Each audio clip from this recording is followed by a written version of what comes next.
Welcome dear students. आज की video में हम डिस्कस करने वाले हैं हिंदी मॉडल पेपर जिसका सॉल्यूशन। फ्रेंड, आपके सामने मॉडल पेपर पड़ा हुआ है जो सब्जेक्ट हिंदी का है, पूरा एनसीईआरटी बेस्ड पर है। इस पूरे मॉडल पेपर का सॉल्यूशन आज की वीडियो में आपको दिखाने वाला हूं। क्लास 12th के छात्रों के लिए फ्रेंड ये बोर्ड है, ये मॉडल पेपर यानी ये यूपी बोर्ड का है और किसी बोर्ड का नहीं है। हालांकि इनके जो क्वेश्चन हैं वो कुछ कॉमन रहेंगे सभी बोर्ड के छात्रों के लिए, वो भी मैं आपको बताऊँगा।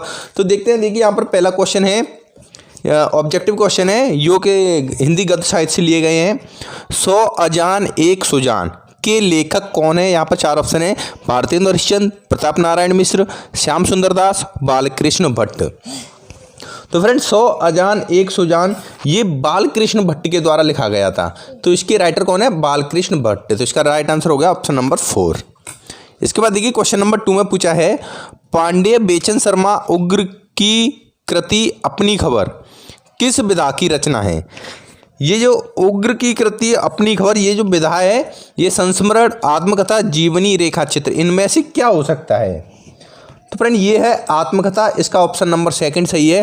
तो इस पर आपको टिक लगाना है, 1 नंबर यहाँ से आपका कंफर्म हो जाएगा।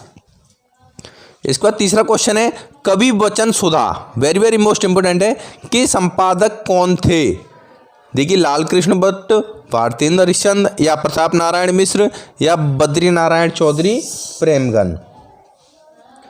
तो ये इसका ऑप्शन नंबर ग, इसका ये तीसरा क्वेश्चन है कवि वचन सुधा, इसके जो राइटर थे वो थे भारतेंदु हरिश्चंद्र। इसका भी ऑप्शन नंबर 2 सही है। भारतेंदु हरिश्चंद्र के द्वारा इसकी रचना की गई थी। इसके बाद देखिए सरदार पूर्ण सिंह किस युग के लेखक हैं? यहाँ पर 4 युग आपके सामने लिखे हुए हैं। तो सरदार पूर्ण सिंह है, ये द्विवेदी युग के लेखक थे, इनको द्विवेदी युग का लेखक माना जाता था। तो इसका ऑप्शन नंबर 2 सही है। इसका देखिए फ्रेंड आचार्य हजारी प्रसाद द्विवेदी, यहाँ पर 4 रचनाओं के नाम दिए गए, इनमें से इन्होंने कौन सी रचना लिखी थी? तो देखिए आचार्य चिंतामणि, पंच परमेश्वर, कुटज या चंद्रकांता। फ्रेंड इस वाले क्वेश्चन का आंसर आप मुझे कमेंट करके बताओगे अपनी बुक में देख करके, या आप पर आता है तो अभी कमेंट कीजिए, जिससे हमको पता चलेगा आपको इसका आंसर आता है या नहीं आता है। इसके बाद देखिए फ्रेंड दूसरे क्वेश्चन में यहाँ पर पूछा गया है, दूसरे का क है ये, अज्ञेय जी की कौन सी रचना थी? तो यहाँ पर 4 ऑप्शन आपके सामने है, कुरुक्षेत्र, हरी घास पर छड़बर, रश्मिरथी अथवा हुंकार। तो जो सच्चिदानंद हीरानंद बादशाह अज्ञेय थे, इन्होंने कौन सी रचना लिखी थी? इन 4 ऑप्शनों में से हरी घास पर छड़बर, ये वाला ऑप्शन इसका सही है, ऑप्शन नंबर 2।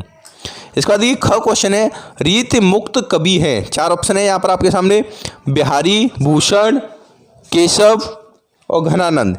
इनमें से रीत मुक्त कवि कौन से हैं? देखिए रीत काल में दो भागों में बांटा गया था, रीत मुक्त और रीतबद्ध। तो यहाँ पर रीत मुक्त का पूछा गया है।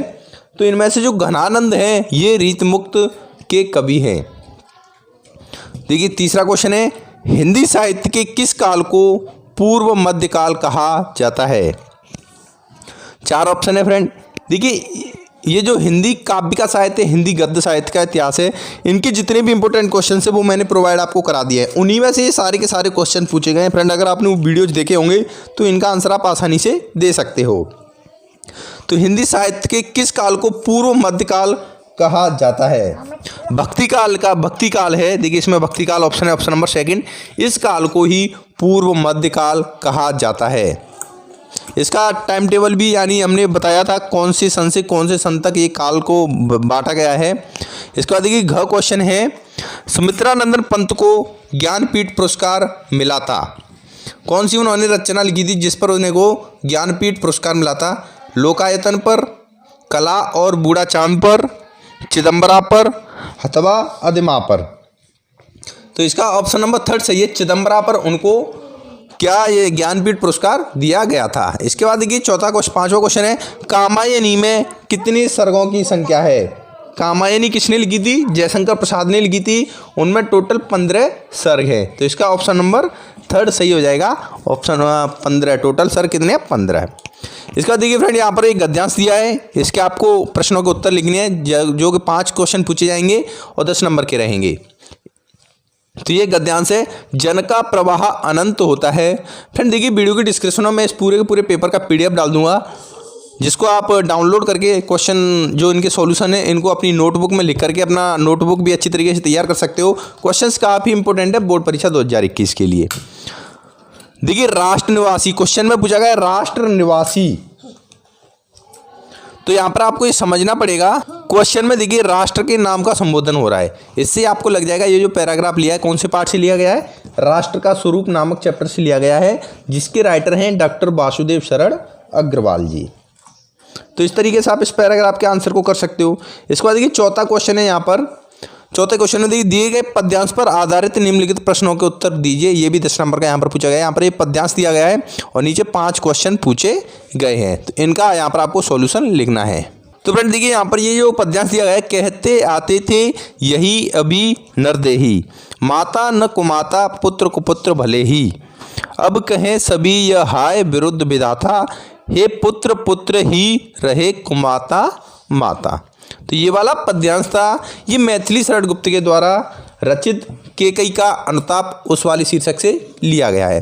तो इसके ये 5 क्वेश्चन हैं, इनके आपको यहाँ पर आंसर देने हैं 5 क्वेश्चंस के, तो आपके 10 नंबर यहाँ से मिल जाएंगे। इसके बाद देखिए नेक्स्ट क्वेश्चन है, नेक्स्ट क्वेश्चन में देखिए यहाँ पर 5 नंबर के 2 जीवन परिचय पूछे गए हैं। क्वेश्चन नंबर 5 में क में और ख में। तो यहाँ पर जीवन परिचय में देखिए वासुदेव शरण Agarwal, doctor APJ Abdul Kalam, doctor Hazari Prasad Dwivedi. 3 जीवन परिचय पूछे, 3 में से सिर्फ एक का ही करना है। तीनों इंपॉर्टेंट है, वेरी वेरी मोस्ट इंपॉर्टेंट है। और 3 यहाँ पर पद्यांश के सुमित्रानंदन पंत, रामधारी सिंह दिनकर, महादेवी वर्मा। फ्रेंड मैं आपको सजेस्ट करूंगा 6 के 6 जीवन परिचय को तैयार कर लेना।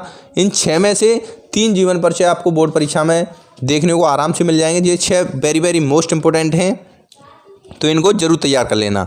इधर से हजारी प्रसाद द्विवेदी, इधर से Sumitranandan Pant, very very most important है, इनको तो जरूर तैयार कर ही लेना है। उसका देखिए 6वां क्वेश्चन है बहादुर अथवा पंचलाइट कहानी का सारांश लिखिए। बहादुर पंचलाइट दोनों ही कहानी वेरी वेरी मोस्ट इंपॉर्टेंट, दोनों को आप तैयार कर लेना। यही दोनों बोर्ड परीक्षा आपको देखने को मिल जाएंगी, जिनमें से एक लेकर के आप 5 नंबर इजीली लेकर के आ सकते हो। उसके बाद देखिए फ्रेंड 7वां क्वेश्चन है स्वपठित खंड काव्य के आधार पर किसी एक खंड के प्रश्न का उत्तर आपको देना है। इसको आप अपने आप कर सकते हो। इसके बाद पेपर का सेक्शन B स्टार्ट, यानी खंड ख स्टार्ट हो जाता है, जो कि संस्कृत का है। तो यहाँ पर एक संस्कृत का ये गद्यांश दिया है, इसको आपको अपने आप करना है। इसमें मैं कुछ आपको सॉल्व नहीं करा सकता, क्योंकि आप अपने आप ही कर सकते हो, इसमें कुछ ज़्यादा खास है नहीं। इसके बाद ये क्वेश्चन नंबर 9 है, वो वेरी वेरी मोस्ट इंपॉर्टेंट है, इनमें हम सॉल्व करेंगे इन क्वेश्चंस को। यहाँ पर देखिए मुहावरे आपसे पूछे गए, निम्नलिखित मुहावरा और लोकोक्तियों में से किसी एक का अर्थ लिखकर वाक्य का प्रयोग करना है। 2 नंबर का मुहावरा पूछा गया है। यहाँ पर देखिए आपसे 4 मुहावरे दिए गए हैं, आपको किसी एक यानी कोई चारों में से कोई एक ही करना है। कितनी सिंपल है, देखिए अपना उल्लू सीधा करना है, इसका मतलब होता है अपना काम निकालना, बहुत बहुत सिंपल है। इसके बाद देखिए घी के दिए जलाना, इसका मतलब होता है खुशी मनाना। देखिए यहाँ पर दिया एक पंथ 2 काज, इसका मतलब क्या होता है एक ही उपाय से 2 कार्यों को करना। और एक अनार 100 बीमार, इसका मतलब होता है एक वस्तु के लिए बहुत से व्यक्तियों द्वारा प्रयत्न करना। तो ये थे मुहावरे, इनको हमने यहाँ पर सॉल्व कर लिया। इसके बाद देखिए 10वें क्वेश्चन में पूछा है संधि विच्छेद। यहाँ पर 4 ऑप्शन रहेंगे, संधि विच्छेद है। निम्नलिखित शब्दों के संधि विच्छेद के सही विकल्प का चयन कीजिए। तो फ्रेंड 1 2 3 नंबर का संधि विच्छेद पूछा गया है, तो देखते हैं कौन सा संधि विच्छेद है। अत्याचार का सही संधि विच्छेद है। 10वें का क का ऑप्शन नंबर सही है, यानी अत्याचार का आपको संधि विच्छेद करना है, तो इसका होता है अति प्लस आचार। ये देखना आपको कौन से ऑप्शन में दिया गया है, अति प्लस आचार। देखिए ऑप्शन नंबर B में दिया गया है, तो इसका ऑप्शन नंबर B सही हो जाएगा, अत्याचार का अति प्लस आचार। इस पर आपको टिक लगाना है। इसके बाद देखिए सेकंड क्वेश्चन पूछा है राजर्षि का सही संधि विच्छेद कौन सा होगा। तो राजर्षि का होता है राज प्लस ऋषि, तो ये देखिए ऑप्शन नंबर स में दिया गया है, राजर्षि का क्या हो जाएगा राज प्लस ऋषि। इस पर आपको टिक लगाना है। इसका देखिए नेक्स्ट पूछा है फ्रेंड नायकः। नायकः का संधि विच्छेद क्या होगा। ऑप्शन नंबर 3 है, क्वेश्चन नंबर 3 है ये 10वीं का। तो नायकः इसका संधि विच्छेद होगा आपका नई प्लस अकः, नई प्लस अकः, ऑप्शन नंबर 1 अ, ये वाला इसका सही हो जाएगा। तो यहाँ से 3 नंबर आपके इस तरीके से हो जाएंगे। इसके बाद देखिए फ्रेंड निम्नलिखित शब्दों की विभक्ति और वचन के अनुसार सही चयन कीजिए। तो ये 2 नंबर का विभक्ति और वचन पूछा गया है। आत्मा नाम शब्द में विभक्ति और वचन आपको बताना है। उसके बाद नामसु, तो आत्मा नाम की बात करें तो आत्मा नाम में षष्ठी विभक्ति और बहुवचन होता है, तो इसका ऑप्शन नंबर लास्ट वाला चौथा सही हो जाएगा। और नामसु की बात करें तो नामसु में सप्तमी विभक्ति और बहुवचन होता है, तो इसका भी ऑप्शन नंबर लास्ट वाला सही हो जाएगा। तो 2 नंबर यहाँ से हो जाएंगे। इसके बाद 11वां क्वेश्चन आता है, निम्नलिखित शब्द युग्मों का सही अर्थ चयन करके लिखिए। अभय और उभय में यहाँ पर 4 ऑप्शन है, इनमें से आपको राइट आंसर पर टिक लगाना है। तो अभय मीन्स होता है भयहीन, उभय मीन्स होता है दोनों, तो इसका ऑप्शन नंबर 2 सही हो जाएगा, भयहीन और दोनों। इसका देखिए कुल और कूल। फ्रेंड ये वाले जो थे इंपोर्टेंट शब्दों में जो सूक्ष्म अंतर थे, इनके भी मैंने इंपॉर्टेंट क्वेश्चंस का एक वीडियो बनाया है, वो मैं आपको प्रोवाइड करा दूंगा। फ्रेंड क्लास 12th के छात्रों के लिए हमने एक सुपर बुक बनाया है। अगर वो सुपर बुक आप लेना चाहते हो तो उसकी फ़ीस मात्र 300 रुपये है। 300 रुपये में वो बुक आपको पूरी की पूरी मिल जाएगी। उसमें सभी subject physics, chemistry, math, Hindi, English, bio को कवर किया गया है। इस वाले नंबर पर आप कांटेक्ट करके बुक प्राप्त कर सकते हो, 8978302195। ये बुक आपको व्हाट्सएप पर PDF फॉर्मेट में दे दी जाएगी। उसमें physics, Hindi, math, chemistry, English, bio सभी subject important question plus solution हमने प्रोवाइड कराए हैं। फ्रेंड ये पूरा का पूरा मॉडल पेपर जो आप देख रहे हो, जो मैं सॉल्व करा रहा हूँ, सारे के सारे क्वेश्चंस का सॉल्यूशन आपको उस सुपर बुक में मिल जाएगा। अगर आपने वो बुक पढ़ी होगी तो आपको समझ भी आ रहा होगा। यहाँ पर कुल और कूल, इनमें क्या क्या अंतर होता है? तो कुल का मतलब होता है वंश और कूल का मतलब होता है किनारा। तो यहाँ पर देखना है, इसका भी ऑप्शन नंबर 4 सही है, वंश और किनारा। उसके बाद देखिए प्रश्न नंबर 11 का ख है, उदद शब्द का कौन सा अर्थ सही नहीं है? ये आ जाते हैं यहाँ पर पर्यायवाची शब्द बोलते हैं, तो इस तरीके से भी पूछा जा सकता है। यहाँ पर 4 ऑप्शन दिए गए, इनमें से कोई एक ऑप्शन आपका गलत है। तो उदद शब्द में होता है उद्दम ददी, ये है ना उत्तम ददी, ऑप्शन नंबर 1 ये इसका गलत है। बाकी सागर, समुद्र, जलधि ये उदद का ही मतलब होता है, तो इसमें से इस पर आपको टिक लगाना है। करे शब्द के सही अर्थ को चुनकर लिखिए। करे शब्द का सही अर्थ होता है हाथी, तो इसका ऑप्शन नंबर 1 हो जाएगा, ये आपका सही है। यहाँ पर देखिए निम्नलिखित वाक्यों के लिए आपको एक शब्द लिखना है, जिसका ज्ञान कम हो वो क्या कहलाता है? आप अपने आप ही समझ क्या हुआ, अल्पज्ञ। उसको हम क्या बोलते हैं? अल्पज्ञ। इसके बाद देखते हैं, इसके बाद देखिए फ्रेंड, जंगल में स्वयं लगने वाली आग को बोलते हैं हम क्या बोलते हैं? सर्वाग्नि, बड़वाग्नि, जठराग्नि, दावाग्नि। तो इसका राइट आंसर है ऑप्शन नंबर 4 दावाग्नि बोलते हैं। इसके बाद देखते हैं फ्रेंड, निम्नलिखित में से किन्हीं 2 वाक्यों को शुद्ध करके लिखिए। तो कृष्ण और राधा नृत्य कर रहा है। तो यहाँ पर देखिए कृष्ण और राधा 2 व्यक्ति हो गए, और यहाँ पर रहा ये एक वचन में नहीं हो सकता, तो कृष्ण और राधा नृत्य कर रहे हैं, ये हो जाएगा इसका राइट आंसर।